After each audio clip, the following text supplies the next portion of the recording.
I'm John, welcome to my channel, Disquiet and Dragons.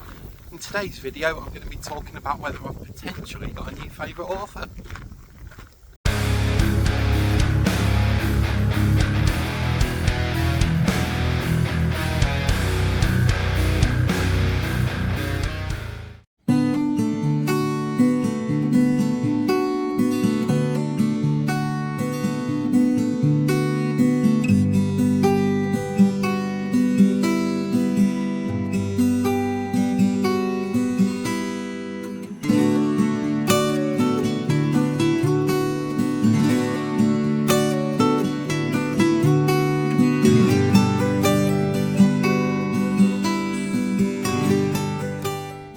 Hello, welcome back to the channel.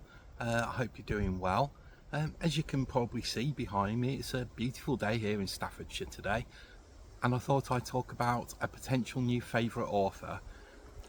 Anybody who's been watching my weekly updates recently, it'll come as no surprise to you that that author is Robin Hobb.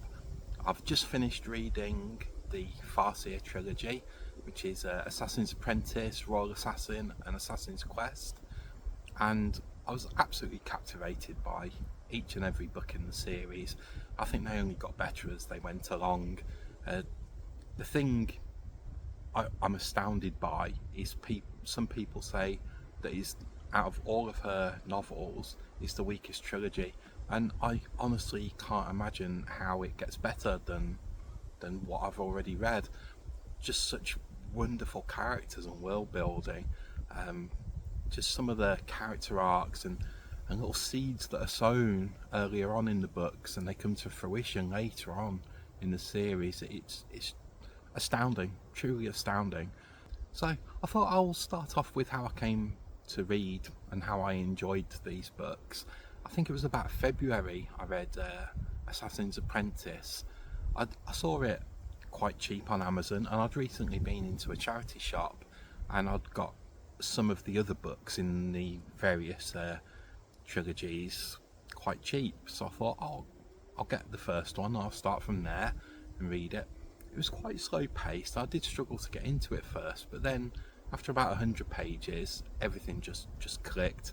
I was fully invested in the main character, Fitz, who's a royal bastard. He's dropped off at this castle when he's about 6 years old, and he's given into the care of Burrick, this stable hand, and we follow various characters, Fitz being the main one, and there's Burrick, and then later on you see other characters, his uncle Verity, and his other uncle Regal, and yeah, it's all like courtly intrigue, quite low fantasy, but absolutely riveting despite its slow pace. Anyway, I finished that book, I absolutely loved it, and a little while later I saw on the Hardy's Books channel, Laura posted a video about how it's one of her favourite series ever, and I loved hearing her talk about what the series meant to her. And I commented on the video and she was like, oh, let me know what you think of the rest of the series, and I'm invested now. And yeah, so I'll tag Hardy's Books in the description, because wonderful channel. And so I thought I'm gonna finish this trilogy, but they're quite chunky books, so I thought I'll let Assassin's Apprentice sink in, and then I'll get on with the next one. And then my friend Nikhil over at Nikhil Esteem, he was saying that he wanted to carry on reading. He'd read Assassin's Apprentice, he wanted to read Royal Assassin. So we arranged that we'd do a buddy read, and we buddy read that one together. We both absolutely loved it. And then we knew that Ellie at Bibbidi Bobbidi Books had read the first two, so we asked if she wanted to join us for a buddy read on Assassin's Quest, which she did, and we've just finished that. And actually doing it as a buddy read was so enlightening, because other people pick up on little things that you may not have seen yourself, and just having a discussion about these wonderful characters and the story and where it's going and where we thought it was going to go, and it's just fantastic. But yeah, I'm gonna sit here for a few minutes more, and then I'll talk to you more about Robin Hobb at the next stopping point.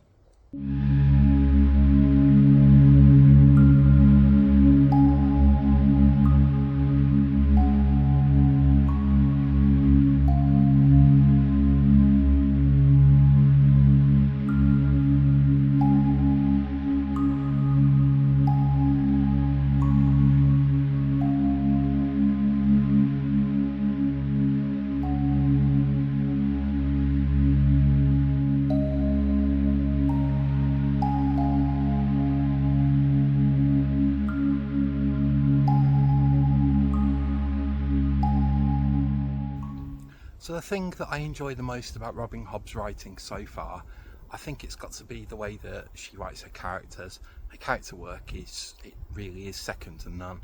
I can only think of maybe Stephen King, whose characters I enjoy as much as Robin Hobb's. There's just they're just so human and they feel so real. Just the things they think and do. Nobody's perfect. There's no like superhuman amazing heroes. They've all got their strengths and their weaknesses. Like the main character Fitz, he's loyal to a fault and he puts everyone else before him, but he's so rash at times, and sometimes his rashness puts him in difficult situations and actually hurts the people that he cares so deeply about. And another character, Lady Patience, at first you first meet her and you think she's, you know, a bit odd, a bit eccentric, a bit quirky, and she turns out to be this phenomenal leader, and the sacrifices she goes through to help her people out, it's just unreal.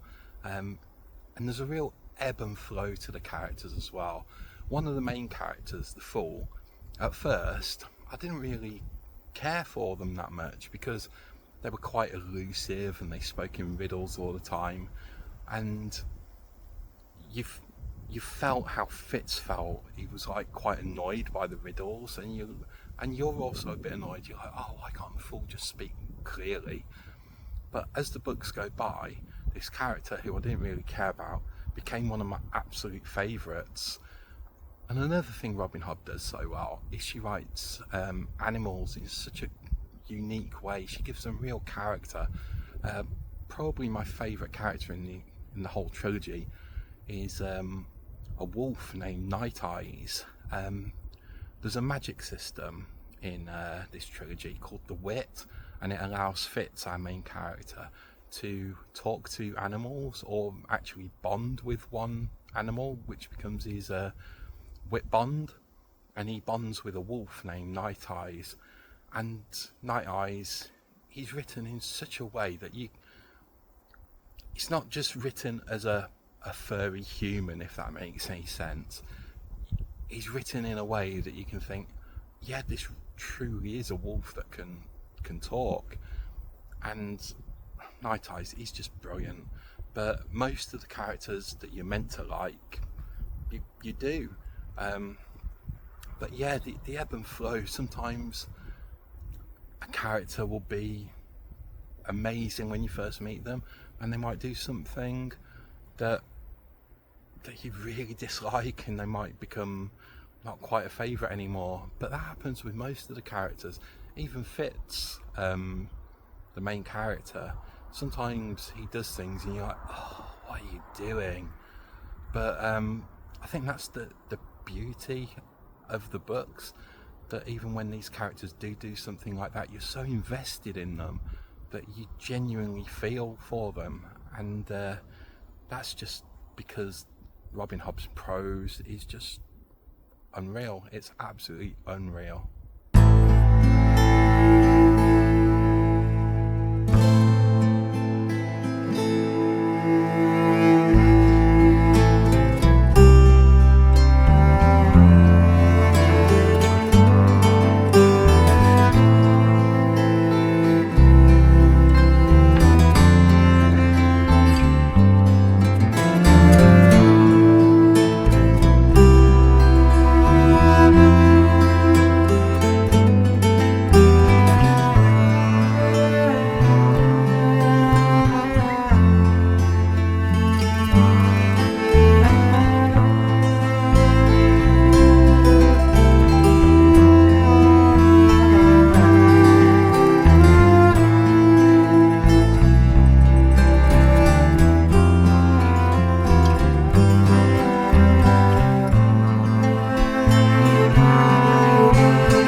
The other thing I love about Robin Hobb's writing is her world building, whether that be the buildings that our characters live in or visit, or just the natural landscapes and environments. She has this brilliant ability to make rooms and buildings seem really cosy and inviting, or on the other scale of things, really inhospitable and quite scary at some parts of the books. The same goes for the natural world building.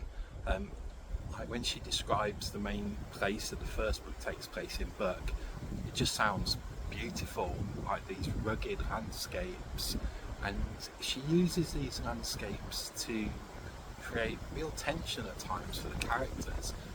It's like if they're caught out in the rain or the cold and they get wet, you really fear for the characters, because Robin Hobb, she's got no problem with making the characters suffer, if that makes any sense. So if the characters end up somewhere where it's snowing, you really start to fear for their well-being, because the environment is almost an enemy to them. But yeah, I find her world building absolutely phenomenal. Equally as good as her character work, to be honest. Some of the places, they sound absolutely stunning, whether it be in the mountains with the way that the towns are like built into the mountains, like temporary dwellings and these beautiful gardens, or Buck itself and Buck Keep, this like this castle on top of this cliff, and as you go down the cliff, the town is like built into the cliff. I'd love to visit these places. If they were real, I'd love to visit them. But yeah, her world building also second to none, and another reason why I absolutely adore her writing.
So, as we've been going around for our walk on Cannock Chase, I've told you about some of the things that I think are wonderful and amazing about Robin Hobb's writing.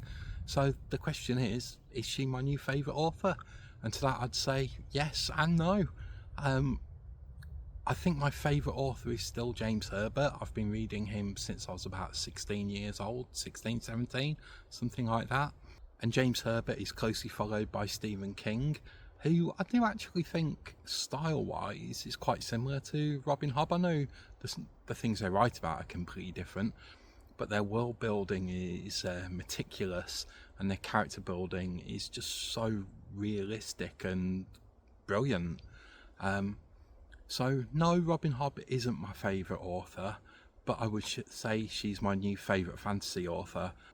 My previous favourites were George R.R. Martin and Philip Pullman, and with the Farseer trilogy, I just think it was a beautiful, magical, amazing trilogy of books, and I do think I like it more than his Dark Materials and A Song of Ice and Fire.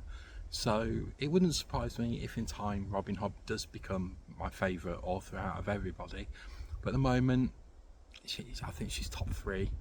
Not quite there yet, but I think that's more to do with the amount of work that I've read by other favourites rather than anything to do with her writing ability.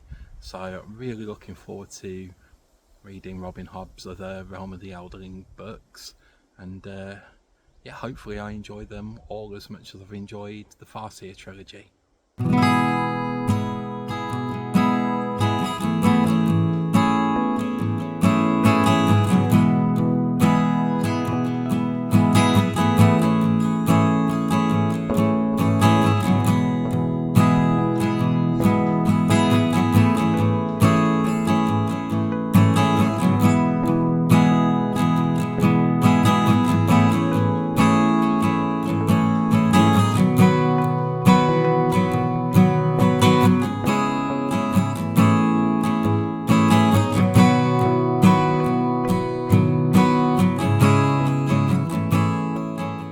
So that about brings us to the end of this video. I'd like to thank you all for watching, liking, subscribing. If you've got a new favourite author, or if you'd like to tell me who your favourite author is, put it in the comments. I'd love to have a chat with you about it. I hope you're all enjoying what you're reading, and I'll see you on the next one. Cheers, bye.